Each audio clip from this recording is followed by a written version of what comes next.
বন্ধুরা, আমি আবার চলে এসেছি নতুন রেসিপি নিয়ে। আজকে রান্নার রেসিপি এঁচোড়ের ঝাল।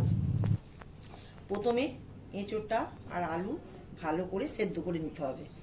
ওতে দিতে হবে টক দই 2 চামচ, আর চিংড়ি মাছ ভেজে রেখেছি ওতে দিতে হবে।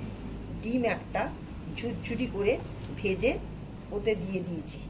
ভালো করে মেখে 15 মিনিটের জন্য রাখতে হবে। দেখুন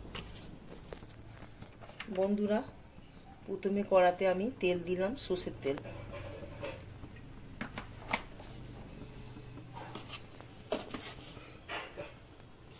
বন্ধুরা দেখুন, আমি মশলা করে রেখেছি, ওতে দিয়েছি। কড়াতে দিয়েছি রসুন বাটা 1 চামচ, পেঁয়াজ কুচি, তারপর ভাজা হয়ে গেলে জিরে বাটা 2 চামচ, স্বাদ মতো লবণ, হলুদ লঙ্কা গুঁড়ো 1 চামচ, সব মশলা ভালো করে আমাকে কষে নিতে হবে। দেখুন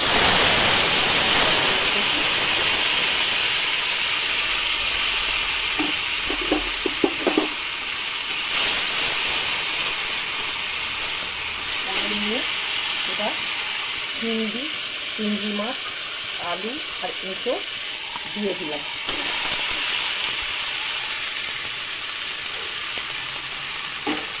তারপর টমেটো কুচি ওর মধ্যে দিয়ে দিলাম, দিয়ে করতে হবে। নাবাবার সময়, যখন হয়ে যাবে নাবাবার সময় মেথি পাতা দিয়ে নাবাতে হবে। আমার এঁচোড়ের ডালনা হয়ে গেছে। এঁচোড়ের ডালনাটা নাবিয়ে একটু চাট মশলা ছড়িয়ে দিয়েছি।